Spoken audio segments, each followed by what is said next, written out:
There must be something greater. If such a complicated instrument as human body was created, obviously there must be some higher purpose for that. And it's very easy to avoid destabilization by denying the greedy companies one little freedom, one little liberty, forcing you into turning yourself into processors of unwanted products and goods. They turn you into machines, like the worm who there's inlet and outlet. So, and how long an average appliance lasts these days? Less than a year. Why? Where's workmanship? Well, we want you to buy more. Okay, destabilization process could be easily overcome if, as I say, the society, by its own will or after persuasion by the leaders, will come to the idea of self-restraint. It's so hard, we want to consume more, but you have to. Unless you will come to this stage, when, as we say in Russia, if Sahara Desert ever becomes a communist state, there will be shortage of sand. So you have to curb your... you have to curb your expectations at this point before it's too late. But no, we don't want to do it. Demoralization process. Again, it's the easiest thing to reverse. First of all, by restricting import of propaganda. The easiest thing to do. Unlimited, unrestrained import of Soviet literature, Soviet journalists, giving Soviet propaganda and ideological agitators equal time on American TV networks. It has to be stopped. And it's easy. They won't be offended, mind it. As a matter of fact, they will respect America more. But when my former colleague Vladimir Posner appears on Nightline, and Ted Koppel asks him, well, Vladimir, what do you think about this? And what can he think? He is an instrument of propaganda. He thinks what Comrade Andropov tells him to think. He's just a nice, articulate mouthpiece of the Soviet subversion system. And Ted Koppel makes you believe that my friend Vladimir Posner thinks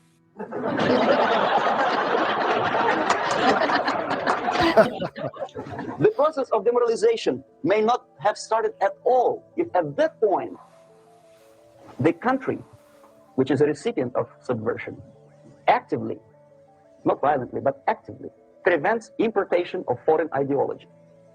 I don't want America to follow the pattern of ancient Japan. You don't have to shoot every foreigner when it approaches the sacred borders of the United States.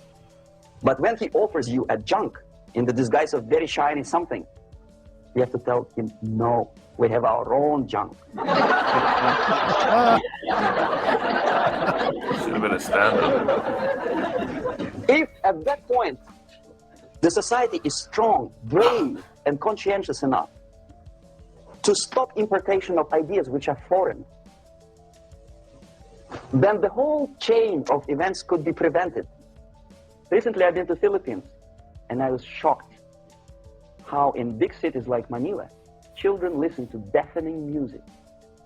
A melodious nation with long traditions of good, nice ethnic music, introduced by Spanish long time ago, maybe 2 centuries, 3 centuries ago, I don't remember how. All of a sudden listen to musical garbage, blasting their radios at full blast, at full volume. Why? In India, I spent many years watching the reactions of Indians walking out of movie theaters after seeing Hollywood production. They couldn't figure out why Americans are so wasteful. They smash their cars, their shiny cars every 5 minutes. How come they shoot each other for $500,000? Is it true that they're so obsessed with sex? Can you imagine showing a movie where each 5 minutes there's a copulation on the screen to a country like India with long tradition of respect to this private matters, or to Pakistan? And United States expect these people to respect you? No way. Oh yes, they will see the movie, they'll pay 5 rupees to see that garbage. But they walk out and will tell their kids, don't respect Americans, don't be like Americans. See? So, until it happens for 30 years. Could be stopped right here, both as an expert and as an import. And that takes one step, one very important thing to do. You don't have to expel all the KGB agents from Washington, D.C.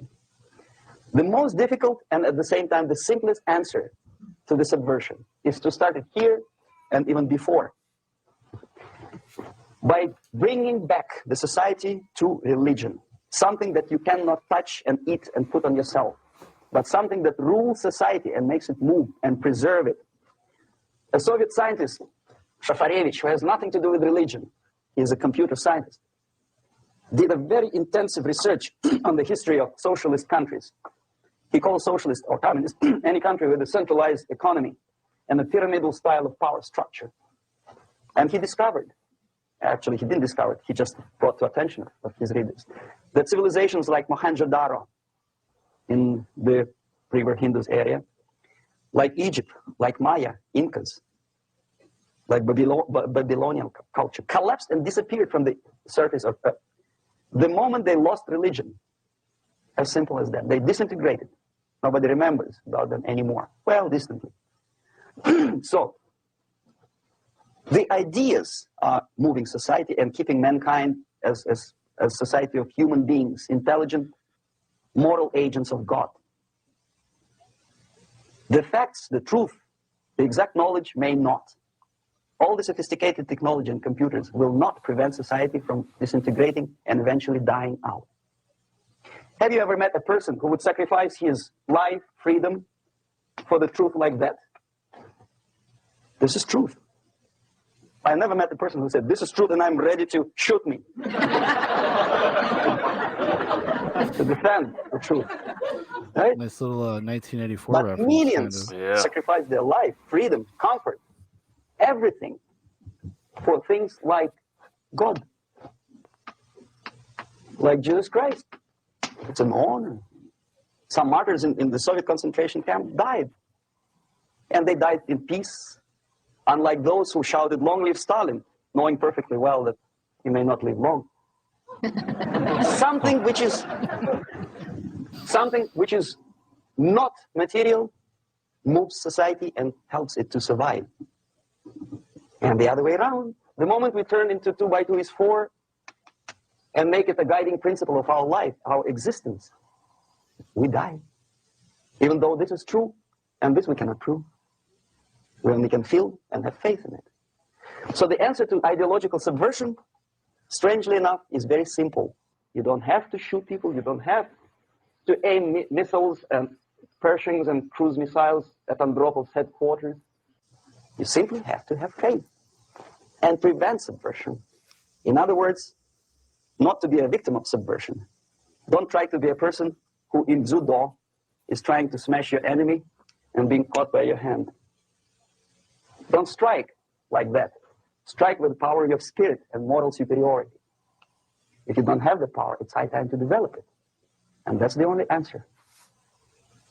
That's it. Thank you.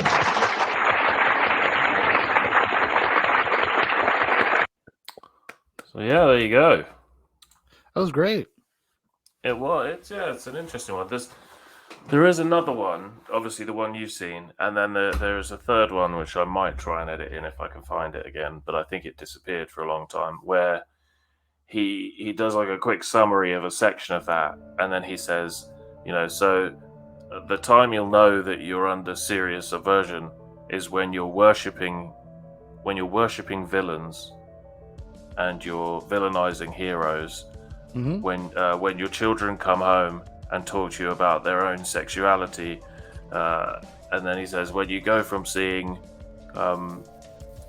accepting gay people in nightclubs to accepting transgender people in nightclubs, and my head was like, well, because it's all just a slow, slippery slope, right? It's a slow decline into other things, into other forms of destabilization and deconstruction, and it will never end. I don't know how you reconcile that, with but I don't think he's completely wrong. 'Cause I think if anything, but if you indulge in anything too much, it's bad. It doesn't really matter what it is. And if you just open those doors and you stop asking questions because you feel like, well, this is a protected group, you have a protected status, you're not really allowed to talk about it or question it or interrogate these concepts or these ideas, and that's kind of what the public conversation right now is kind of going on with regards to trans people, for sure. Yeah.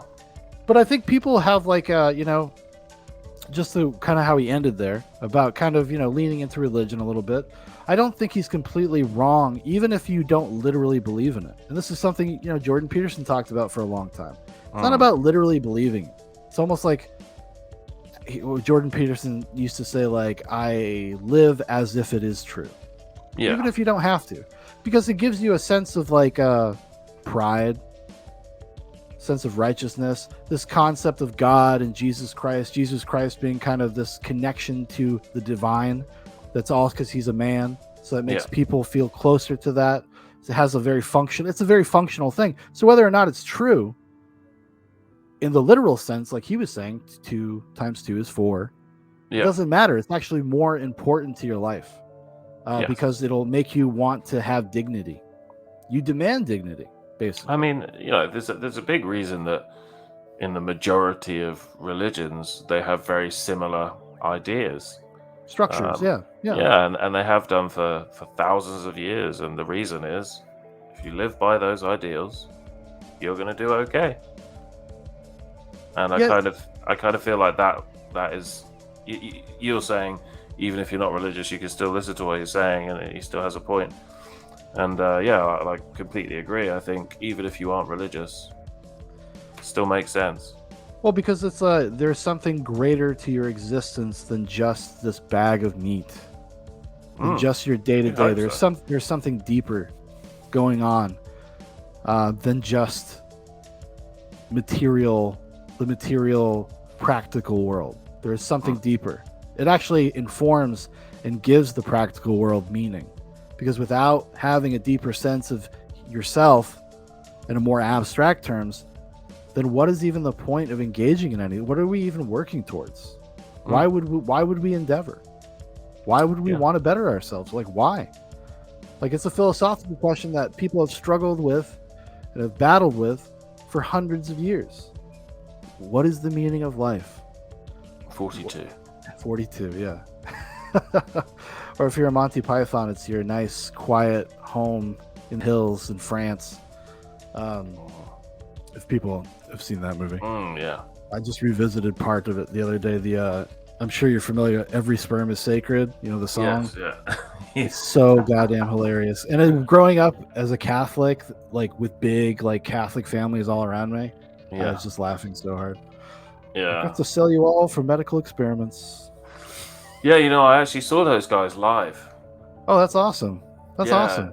It's, before my dad died, we went down to London, and they were doing, because obviously they hadn't done it for 30 years or something, 25 years. So I mean, it was it was great. They're just as funny as they always were, and they just, a lot of it was like clips from all of their their greatest hits. But they're all there, and obviously now we've lost 1 or 2. A few of them. I think is Michael Palin still alive? John Cleese is still alive because he's become the target of derision. But John Cleese used to be a kind of that sort of 90s Democrat. They're like the center left.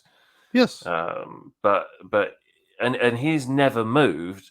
So now when you've got people saying to him, your grandchildren, should be trans, and it's you shouldn't even question why London's 70% non-British or non-white, let's say. Yeah.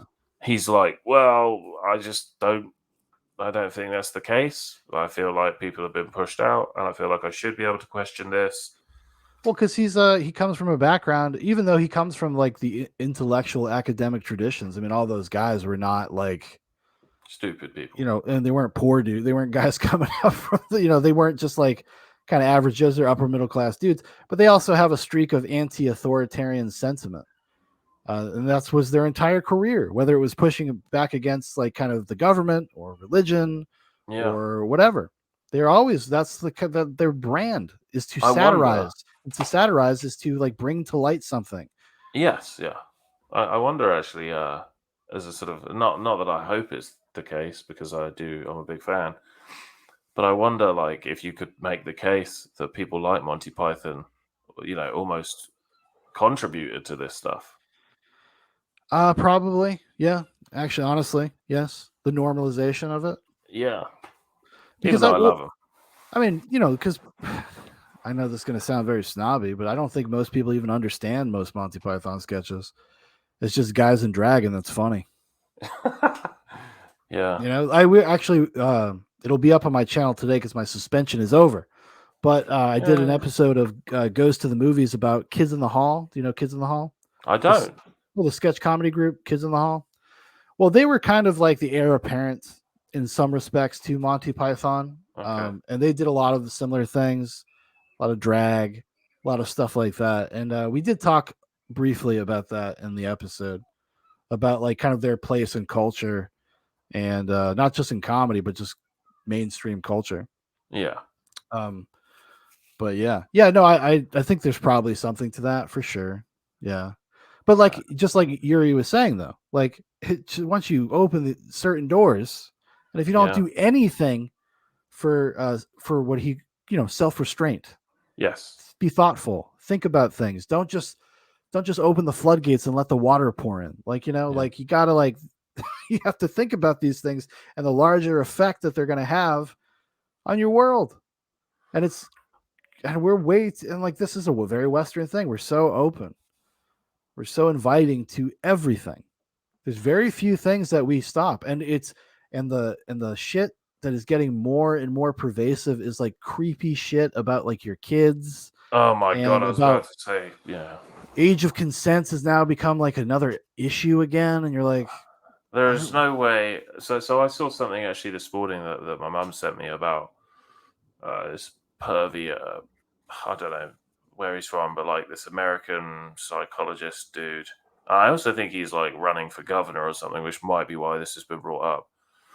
But he's talking about, well, he basically says, well, obviously he's running as a Democrat. He says, well, let's just say, talk about me, like as a mature adult male. If I happen to meet a young 11-year-old girl and she's willing to partake in sex, then I don't see anything wrong with that. And I'm like, what? Yeah, because this is the How thing. do you not see anything wrong with that? They tried to flatten out this idea of like, you cannot be coercive to somebody that agrees to something. Yes. Which is obviously completely fallacious. But that's the argument that often gets made, is that they're just like, well, they're willing participants and we have to respect their agency. You have to respect their choices, and they're moral agents themselves, and they have rights and dignity and sovereignty over their own bodies. And so they load all this language in there. That is that's clearly like, just like, no, they're developing mind. It's like the same arguments people use to like, so they can have sex with animals. Like, well, they were Did you willing. bring that up because I have a cat on me? I'm going to put the cat down now.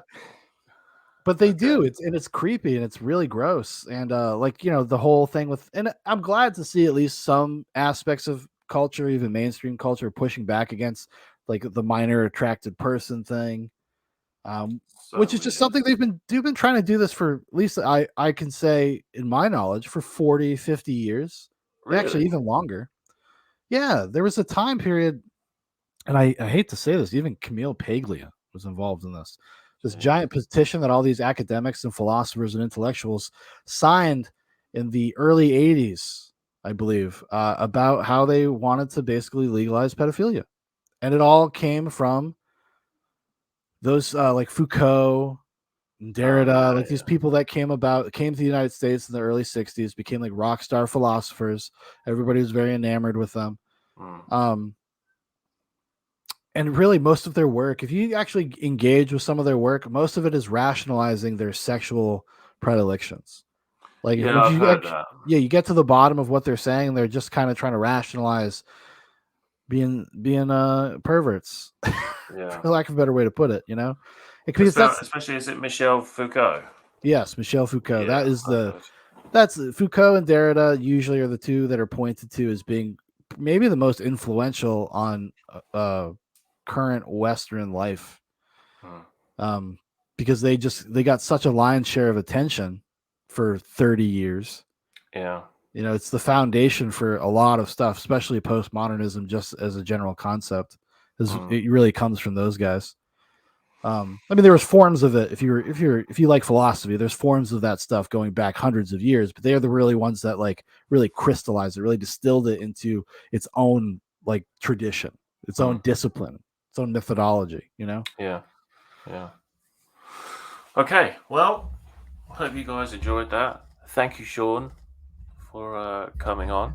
Well, thank you so much for having me. It was awesome. I had a blast, dude. That was great. It was fun, wasn't it? Yeah. I'm glad that you hadn't seen that whole one as well, because otherwise. Yeah, me too. I like doing the hot reacts. You know, I like those. I like those spontaneous. I can put my foot in my mouth 50 times.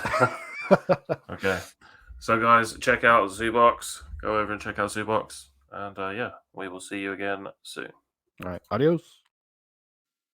Winston stopped writing, partly because he was suffering from cramp. He did not know what had made him pour out this stream of rubbish